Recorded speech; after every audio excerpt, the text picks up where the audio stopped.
Suara alarm adalah simfoni kehidupan modern kita, sebuah melodi yang kita dengar setiap pagi, menandakan dimulainya ritual sakral yang kita sebut sebagai rutinitas.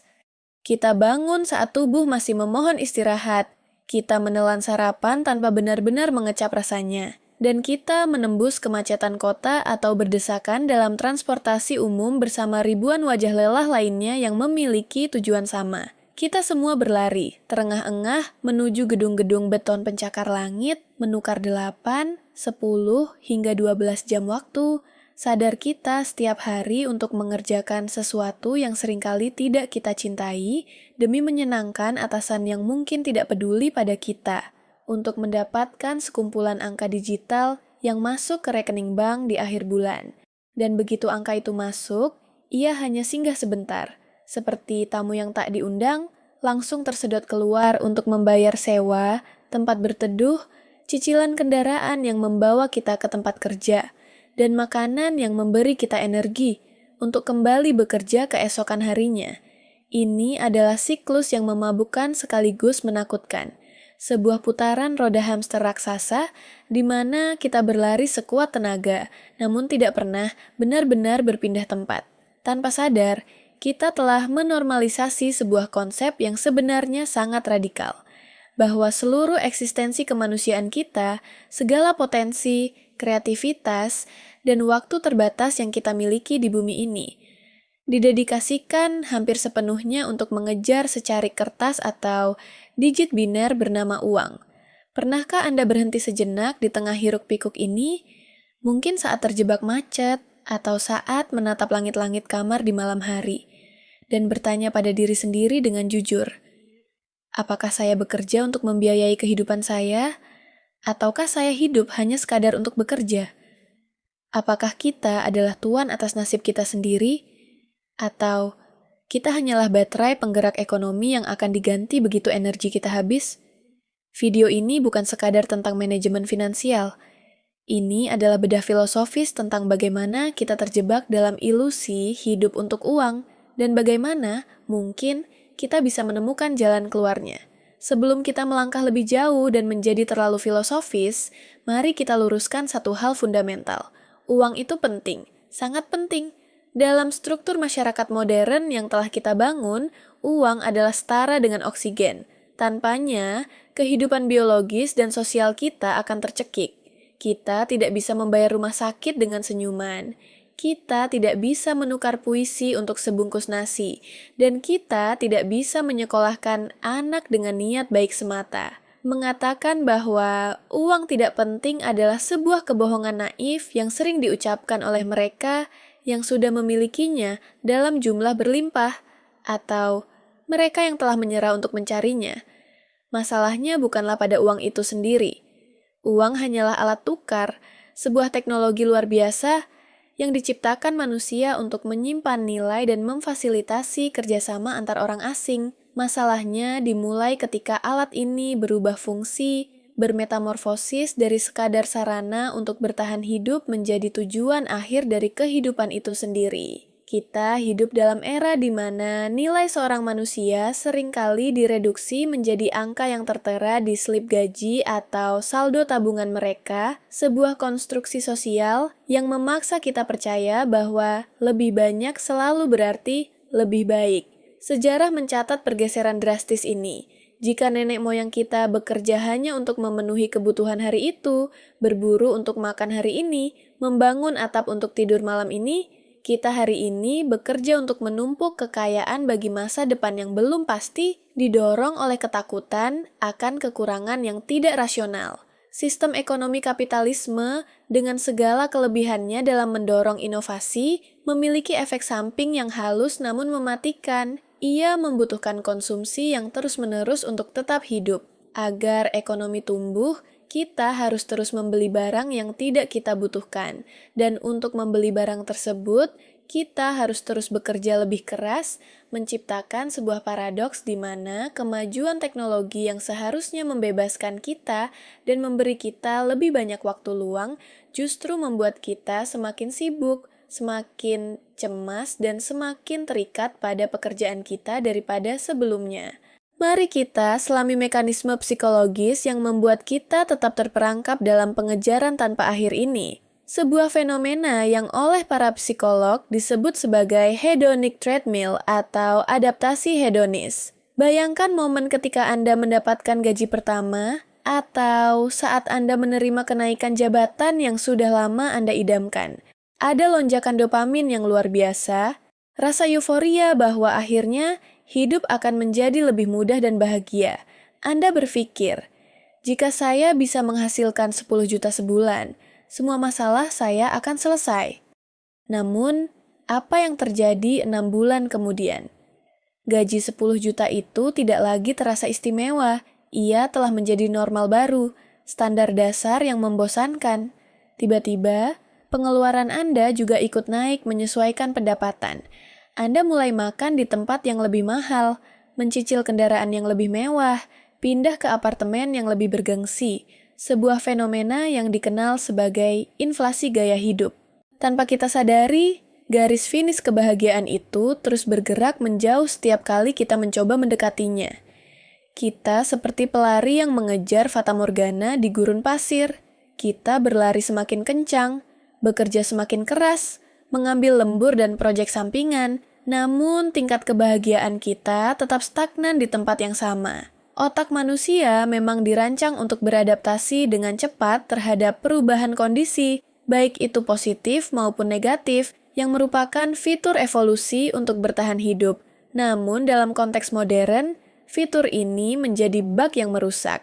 Kita terjebak dalam ilusi bahwa kebahagiaan ada di pembelian berikutnya, di promosi berikutnya, atau di target tabungan berikutnya, sehingga kita menunda kebahagiaan saat ini demi masa depan yang terus-menerus kita revisi. Kita menjadi budak dari keinginan kita sendiri, terus-menerus lapar namun tidak pernah kenyang, mengisi kekosongan batin dengan barang-barang material yang kilauannya akan pudar hanya dalam hitungan minggu, meninggalkan kita kembali kosong dan harus bekerja lebih keras lagi untuk membeli barang berikutnya. Lebih dalam lagi, obsesi kita terhadap uang seringkali bukan tentang kemampuan membeli barang, melainkan tentang membeli identitas dan validasi sosial. Di zaman di mana komunitas lokal dan ikatan tradisional mulai memudar, kita menggunakan konsumsi sebagai bahasa untuk memberitahu dunia siapa kita dan di mana posisi kita dalam hierarki sosial. Kita membeli mobil Eropa bukan sekadar karena fitur keselamatannya, tapi karena simbol status yang melekat di kap mesinnya. Kita membeli tas branded bukan karena fungsinya untuk membawa barang, tapi untuk mengirim sinyal kepada orang lain bahwa saya sukses, saya penting, saya layak dihargai. Ironisnya, seperti yang dikatakan dalam film Fight Club, kita seringkali membeli barang yang tidak kita butuhkan, dengan uang yang tidak kita miliki, untuk mengesankan orang-orang yang sebenarnya tidak kita sukai. Ini adalah bentuk perbudakan modern yang paling halus, di mana rantai pengekangnya tidak terbuat dari besi, melainkan dari gengsi dan ekspektasi sosial. Ketika identitas kita terikat erat dengan kapasitas finansial kita, kita menyerahkan kendali atas harga diri kita kepada kekuatan eksternal yang fluktuatif. Ketika pasar saham jatuh, atau bisnis merugi, atau kita kehilangan pekerjaan, kita tidak hanya kehilangan sumber pendapatan, kita merasa kehilangan diri kita sendiri. Kita menjadi hamba bagi uang, membiarkan angka-angka itu mendikte suasana hati, kualitas tidur, dan hubungan kita dengan orang-orang tercinta. Kita sering melihat orang tua yang bekerja siang malam dengan dalih demi keluarga. Namun, ironisnya mereka kehilangan momen-momen berharga melihat anak-anak mereka tumbuh karena mereka terlalu sibuk mencari uang untuk membiayai masa depan anak-anak tersebut. Ini adalah tragedi di mana alat uang telah menguasai tuannya, manusia. Kita lupa bahwa kekayaan yang sesungguhnya bukanlah tentang seberapa banyak yang bisa kita beli, melainkan tentang seberapa banyak kebebasan yang kita miliki atas waktu kita sendiri. Jika Anda memiliki miliaran rupiah tapi tidak bisa memutuskan apa yang akan Anda lakukan jam 10 pagi besok karena terikat kewajiban kerja yang Anda benci, apakah Anda benar-benar kaya? Lantas, bagaimana kita bisa meloloskan diri dari penjara tanpa jeruji ini? Jawabannya tidak selalu berarti Anda harus berhenti bekerja besok, menjual semua harta benda, dan hidup sebagai pertapa di hutan. Solusinya dimulai dengan revolusi mindset, mengubah paradigma fundamental tentang uang dari tujuan akhir menjadi alat kebebasan. Langkah pertama yang paling krusial adalah mendefinisikan kata cukup. Tanpa definisi yang jelas tentang apa itu cukup bagi Anda akan terus berlari tanpa henti, karena nafsu manusia tidak memiliki batas alami. Anda harus duduk, menghitung, dan menetapkan garis finish Anda sendiri. Berapa biaya yang sebenarnya Anda butuhkan untuk hidup nyaman dan bahagia, bukan hidup mewah untuk dipamerkan. Ketika Anda tahu angka cukup Anda tiba-tiba memiliki kekuatan super, kemampuan untuk berkata tidak pada lembur yang tidak perlu, tidak pada proyek yang menguras jiwa, dan tidak pada pembelian impulsif yang hanya didorong oleh ego.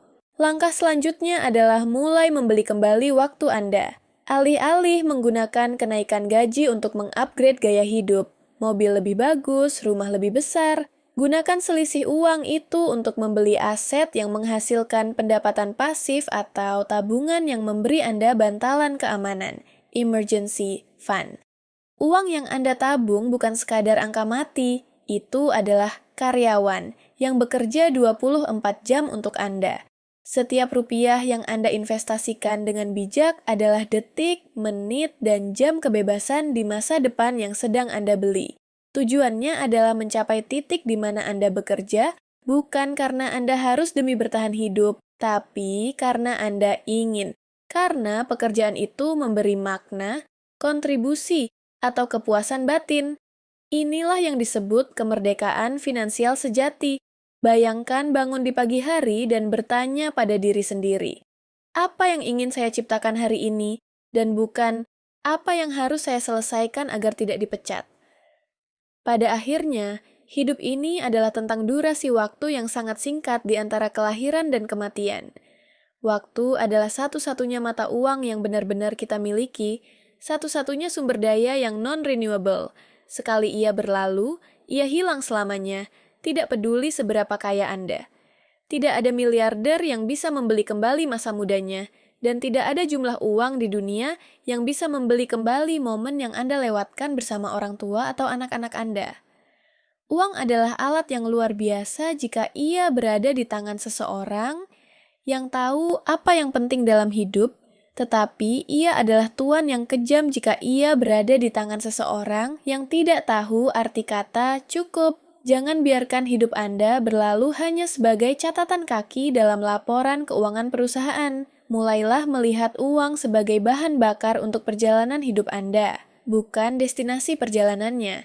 Jadilah kaya dalam pengalaman, kaya dalam hubungan, kaya dalam kesehatan, dan kaya dalam ketenangan pikiran. Karena pada saat-saat terakhir nanti, yang akan kita ingat bukanlah saldo rekening kita atau jabatan di kartu nama kita, melainkan tawa orang-orang yang kita cintai, kehangatan matahari pagi, dan kepuasan karena telah menjalani hidup dengan aturan kita sendiri. Berhenti sejenak, tarik napas, dan tanyakan pada diri Anda hari ini, apakah Anda yang memegang uang Anda, atau uang Anda yang memegang leher Anda? Terima kasih telah menyimak perjalanan pikiran ini. Jika video ini membuat Anda merenung, silakan bagikan pemikiran Anda di kolom komentar. Apa definisi kaya yang sesungguhnya menurut versi Anda? Jangan lupa untuk menekan tombol like jika Anda merasa mendapatkan nilai dari pembahasan ini, dan subscribe untuk diskusi-diskusi mendalam lainnya tentang kehidupan. Sampai jumpa di video selanjutnya, dan ingat, hidupmu lebih berharga daripada gajimu.